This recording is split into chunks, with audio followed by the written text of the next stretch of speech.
Hello friends, welcome to Starlight Education. आज हम पढ़ेंगे क्लास 10th की सोशल साइंस सब्जेक्ट और सोशल साइंस सब्जेक्ट में हम पढ़ेंगे चैप्टर नंबर सेकंड। और चैप्टर नंबर सेकंड के भी हमने दो वीडियो देख लिए हैं, फर्स्ट एंड सेकंड। फर्स्ट में हमने इंट्रोडक्शन देखा था और सेकंड में हमने स्लेव डायनेस्टी के बारे में पढ़ा था। यदि आपने ये दोनों वीडियो नहीं देखे हैं तो डिस्क्रिप्शन बॉक्स में लिंक दे दी गई है, वहाँ से आप इन दोनों वीडियो को देख सकते हैं। तो आज हमारा चैप्टर नंबर जो सेकंड है उसका थर्ड वीडियो है, यानी कि आज हम इस थर्ड वीडियो में खिलजी डायनेस्टी के बारे में पढ़ेंगे।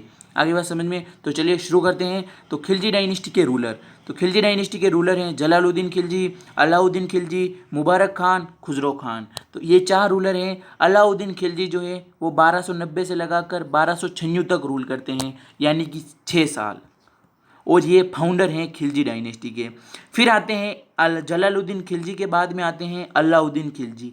अलाउद्दीन खिलजी जो हैं वो 1296 से लगाकर 1316 तक रूल करते हैं, 1316 तक, यानी कि 20 साल।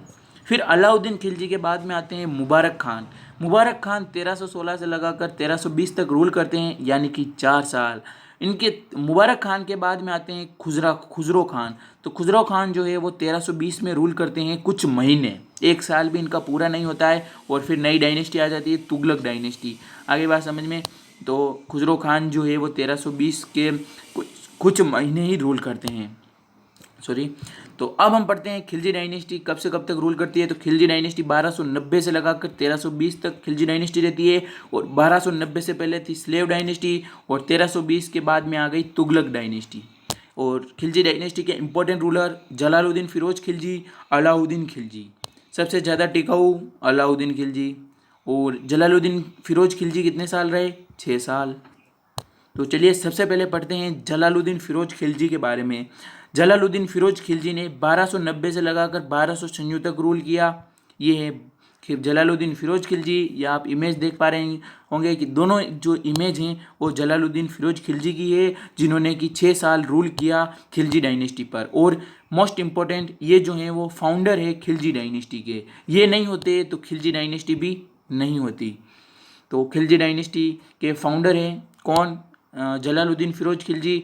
और ये जो थे वो 70 साल तक जीवित रहे, 70 साल जीवित रहे। और 20 साल इन्होंने, सॉरी, 70 साल में से 6 साल जो है इन्होंने रूल किया किस पर? खिलजी डायनेस्टी पर। आगे बात समझ में। और ये किसके द्वारा मारे गए? तो ये मारे गए अलाउद्दीन खिलजी के द्वारा। यानी कि जलालुद्दीन खिलजी की जो थे उनकी मृत्यु कैसे हुई? तो जो अलाउद्दीन खिलजी था इसने इनको मार डाला। ये क्या लगता था अलाउद्दीन खिलजी जलालुद्दीन फिरोज खिलजी के? तो ये जो अलाउद्दीन खिलजी था वो भतीजा था और दामाद था।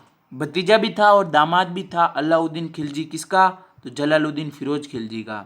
और जो जलालुद्दीन फिरोज खिलजी का जो भतीजा और दामाद था अलाउद्दीन खिलजी, इसी ने इसको मार डाला, जलालुद्दीन फिरोज खिलजी को। तो इनके लिए बस इतना ही। नेक्स्ट अलाउद्दीन खिलजी। अलाउद्दीन खिलजी जो है वो 1296 से लगाकर 1316 तक रूल करते हैं और खिलजी डायनेस्टी के मोस्ट इंपॉर्टेंट रूलर है। और ये 20 साल तक रूल करते हैं इस खिलजी वंश पर। कौन? अलाउद्दीन खिलजी। तो आपने जो फर्स्ट जो आपने थंबनेल देखा था उसमें भी आपने इनके बारे में ही जो थी वो पिक्चर देखी होगी फर्स्ट थंबनेल में, कि इनका फ़ोटो था उस थंबनेल में। तो क्यों? क्योंकि ये मोस्ट इंपॉर्टेंट रूलर है खिलजी डायनेस्टी के। और ये जो है वो खिलजी डायनेस्टी का मैप है, ये देख सकते हैं आप कि इस एरिए पर खिलजी डायनेस्टी के जो रूलर थे वो रूल करते थे, यानी कि जो सुल्तान थे वो रूल करते थे इस एरिए पर। कौन कौन हो गए? फर्स्ट जलालुद्दीन फिरोज खिलजी हो गया, अलाउद्दीन खिलजी हो गया, मुबारक खान हो गए, खुसरो खान हो गए। तो ये सारे जो थे वो इस एरिए पर ही रूल करते थे। आगे बढ़ने से पहले मैं आपको बता देना चाहता हूँ कि यदि कोई बैकग्राउंड वॉइस आ रही हो तो मुझे क्षमा करना, क्योंकि जस्ट मेरा जो मकान है उसके पास में फर्नीचर का काम चल रहा है, तो कुछ बैकग्राउंड वॉइस आपको सुनने को मिल रही होगी, तो मुझे माफ़ करना, ठीक है। तो अब हम पढ़ते हैं अलाउद्दीन खिलजी के बारे में, जो कि 1296 से लगाकर 1316 तक रूल करते हैं, यानी कि 20 साल। कितने साल? 20 साल। तो अब हम पढ़ते हैं he assassinated Jalaluddin Khilji and become the sultan. यानी कि जो अलाउद्दीन खिलजी है वो जलालुद्दीन खिलजी को मार देते हैं और सुल्तान बनते हैं। कौन? अलाउद्दीन खिलजी। अलाउद्दीन खिलजी जलालुद्दीन खिलजी के क्या लगते हैं? तो भतीजे भी लगते हैं। कौन? भतीजे भी लगते हैं और दामाद भी लगते हैं दोनों, राइट। तो इन्होंने उनको मार दिया। He did many reforms during his 20 year rule, यानी कि अलाउद्दीन खिलजी ने 20 साल तक रूल किया। तो 20 साल के रूल में इन्होंने बहुत से सुधार किए। पुलिस पुलिस पुलिस में सुधार किए, जो इनके समय में जो इरिगेशन में सुधार किए। तो ऐसी बहुत सी चीज़ें हैं जिनमें अलाउद्दीन खिलजी ने सुधार किए। जब तक इन्होंने 20 साल तक रूल किया खिलजी डायनेस्टी पर, उतने समय तक इन्होंने काफ़ी सुधार किए थे। सिर्फ लड़ाइयाँ ही नहीं की, सुधार में भी ध्यान दिया, यानी कि डेवलप की डायनेस्टी को। He presented himself as the second Alexander on the coins, यानी कि जो खिलजी डायनेस्टी के समय जो कॉइन्स थे उन पर अपने आप को प्रेजेंट करवाया था सेकंड अलेक्जेंडर के रूप में। यानी कि खिलजी डायनेस्टी के समय जो कॉइन्स थे उन पर अपने आप को द्वितीय सिकंदर के नाम से प्रेजेंट करवाया था, या उल्लेख करवाया था द्वितीय सिकंदर के नाम से उन सिक्कों पर जो कॉइन्स थे खिलजी डायनेस्टी के। Next, he attacked Ranthambore in 1301 and Chittor in 1303 AD, यानी कि जो अलाउद्दीन खिलजी थे इन्होंने 1301 में रणथंबोर पर अटैक किया और 1303 में चित्तौड़ पर अटैक किया। 1301 में किस पे किया? रणथंबोर पर। 1303 में किस पर अटैक किया? चित्तौड़ पर। Next, he started the military camp against the Baghel king Rai Karnadev of Gujarat, यानी कि एक गुजरात का एक बाखेल किंग राय कर्णदेव है। कौन? गुजरात का बाखेल किंग राय कर्णदेव, उसके खिलाफ इन्होंने मिलिट्री कैंप भी स्टार्ट करवाए। किसने? अलाउद्दीन खिलजी ने। क्यों? क्योंकि अलाउद्दीन खिलजी के ये दुश्मन थे, बाखेल के किंग राय कर्णदेव। आगे बात समझ में? तो इनके खिलाफ मिलिट्री कैंप भी स्टार्ट करवाए। Next, his commander was Malik Kafur, यानी कि जो अलाउद्दीन खिलजी थे इनका कमांडर कौन था? तो मलिक काफूर। मलिक काफूर जो था वो अलाउद्दीन खिलजी का कमांडर था, जो कि पहले हिंदू धर्म से बिलोंग करता था, बट इस मलिक काफूर ने हिंदू धर्म को छोड़कर मुस्लिम धर्म को अपनाने लग गया। आगे बात समझ में? हिंदू से मुस्लिम बन गया।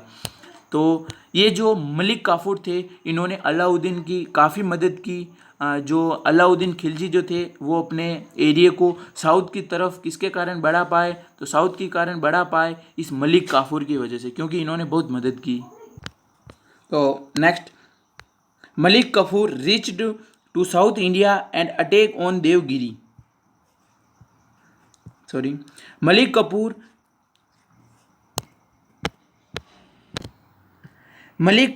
reached to South India and attacked on Devagiri, Hoysala and Pandya kingdom, यानी कि जो अलाउद्दीन खिलजी का जो कमांडर मलिक काफूर था वो साउथ इंडिया पहुंचा और उसने जो छोटे छोटे राज्य थे, देवगिरी राज्य हो गया, होयसल राज्य हो गया, पांड्या राज्य हो गया, पांड्या कहो या पांड्य कहो, ठीक है। तो जो पांड्या राज्य हो गया, तो इन तीनों पर उसने अटैक किए। किसने? जो कमांडर मलिक काफूर था उसने। He accepted the sovereignty of Khalifa and entitled himself as Yaminul Khilafat Nasiri अमीर उल मुमिनीन, यानी कि उसने खलीफा की अधीनता को स्वीकार कर लिया। क्या? खलीफा की अधीनता को स्वीकार कर लिया अलाउद्दीन खिलजी ने, और उसने अपने आप को ही एक टाइटल दे दिया। उस टाइटल का नाम यास्मीनुल खिलाफत नासिरी अमीर उल मोमिनीन, ये एक टाइटल है जिसने खलीफा जो अलाउद्दीन खिलजी है उसने अपने आप को दिया खलीफा की अधीनता को स्वीकार करने के बाद।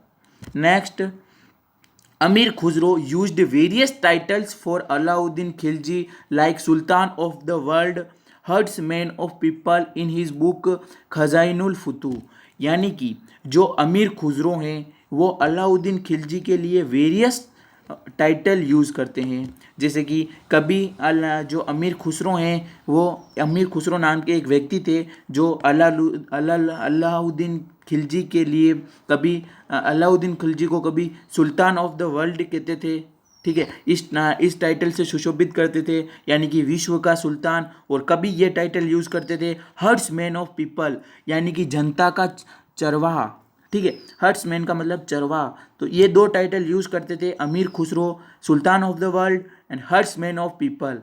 ये हमें किससे पता चलता है? तो ये हमें एक खजाइनुल फुतू बुक है अमीर खुसरो की, उससे पता चलता है। किससे पता चलता है? खजाइनुल फुतू एक बुक है अमीर खुसरो की, जिससे पता चलता है कि ये अमीर खुसरो जो थे वो अलाउद्दीन खिलजी को सुल्तान ऑफ द वर्ल्ड कहते थे और हर्ट्समैन ऑफ पीपल कहते थे, दो टाइटल यूज़ करते थे। तो अब हम देखते हैं 4 orders by Alauddin Khilji to control revolts, यानी कि अलाउद्दीन खिलजी के द्वारा ऐसे कौन से 4 ऑर्डर दिए गए, ऐसे 4 कौन से ऑर्डर इशू किए गए जिससे कि रिवोल्ट्स कंट्रोल हो सके। तो अलाउद्दीन खिलजी ने फर्स्ट तो क्या किया कि annexing the property of rich people, यानी कि जो धनी लोग थे रिच पीपल उनसे प्रॉपर्टी छीन ली। आगे बात समझ में। फर्स्ट सेकंड उन्होंने क्या किया कि increasing the land revenue by improving barren land into fertile land, यानी कि इन्होंने जो लैंड रिवेन्यू था वो इंक्रीज़ कर दिया और उन्होंने क्या किया कि बेरन लैंड को फर्टाइल लैंड में कन्वर्ट किया, कि बेरन लैंड यानी कि बंजर भूमि थी एंड ठीक है, तो उस बंजर भूमि को फर्टाइल लैंड में कन्वर्ट कर दिया। फर्टाइल लैंड यानी कि जहाँ पर फसलें वगैरह अच्छी तरीके से हो सके, तो अलाउद्दीन खिलजी ने बेरन लैंड को फर्टाइल लैंड में कन्वर्ट किया और उन पर जो लैंड रिवेन्यू था वो भी इंक्रीज़ कर दिया। और third ban on alcohol in Delhi, यानी कि दिल्ली में एल्कोहल को बैन कर दिया। एल्कोहल यानी कि जो शराब वगैरह थी वो दिल्ली में बैन कर दी अलाउद्दीन खिलजी ने। Formation of spice system and ban on mutual friendship among the nobles, उन्होंने जो है अलाउद्दीन खिलजी ने स्पाई सिस्टम का फॉर्मेशन किया। स्पाई सिस्टम का मतलब होता है जासूसी प्रणाली।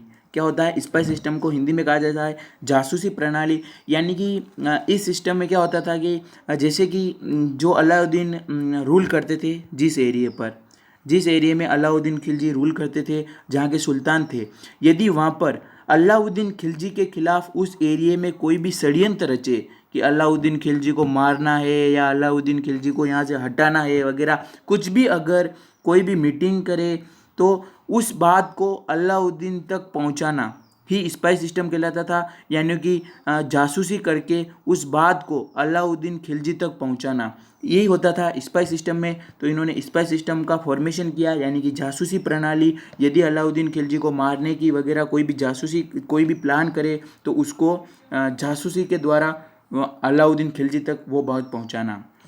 Ban on mutual friendship among the nobles, यानी कि उस समय में जो नोबल्स थे, नोबल्स का मतलब जो रईस लोग थे, उनके बीच में जो म्यूचुअल फ्रेंडशिप थी, यानी कि जो नोबल्स जो रईस लोग थे उनके आपस की जो मित्रता थी उसको बैन कर दिया, यानी कि अब ये मित्र नहीं रहेंगे, रईस उनको अलग अलग कर दिया।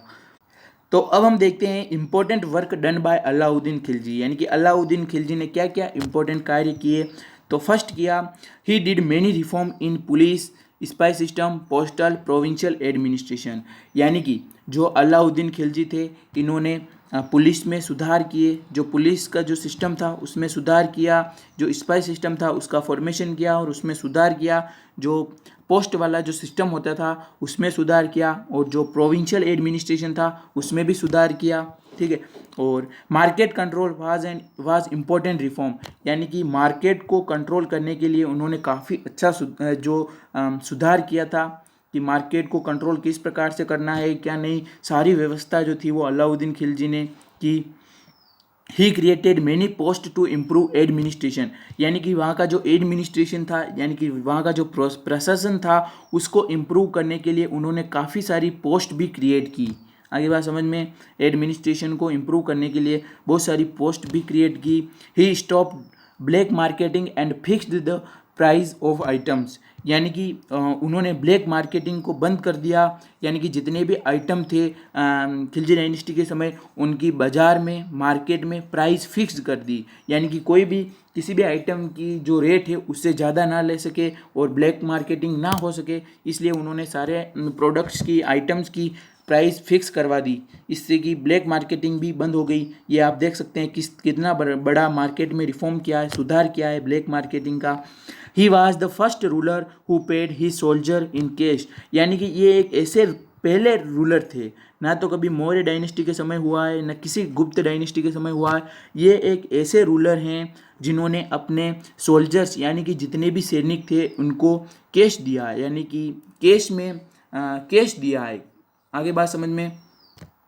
Next, Alauddin built Alai fort and Koshi Siri, यानी कि अलाउद्दीन खिलजी जो थे उन्होंने 2 फोर्ट बनवाए थे। कौन कौन से? तो अलाई फोर्ट और कोशी सीरी 2 फोर्ट है जो कि अलाउद्दीन खिलजी ने बनाए थे। अलाउद्दीन वाज सक्सेस्ड बाय सन मुबारक खिलजी इन 1316, यानी कि 1316 में, 1316 लास्ट था इनका, तो 1316 के बाद में जो था वो इनका बेटा आ गया था मुबारक खिलजी। आगे बात समझ में। Mubarak Khilji discontinue all the regents order of his father, यानी कि मुबारक खिलजी जो था उसने जितने भी अलाउद्दीन खिलजी ने नियम बनाए थे, जितने भी ऑर्डर बनाए थे उनको बंद करवा दिया, और मुबारक खिलजी ने कहा कि उन ऑर्डर्स को कोई फॉलो नहीं करेगा। आगे बात समझ में, यानी कि अपने पिताजी के जितने भी ऑर्डर थे उनको बंद करवा दिया कि अब इन ऑर्डर को कोई फॉलो नहीं करेगा। मुबारक खिलजी डिक्लेयर हिमसेल्फ एज खलीफा, यानी कि मुबारक खिलजी ने जो है वो अपने आप को खलीफा डिक्लेयर कर दिया। And assume the title of Alwasiq Billah, यानी कि उन्होंने जो है वो अलवाशिक बिला का टाइटल जो था वो अपने लिए दे दिया, यानी कि उन्होंने अलवाशिक टाइटल दिया अपने लिए, अलवाशिक बिला का टाइटल दिया अपने लिए।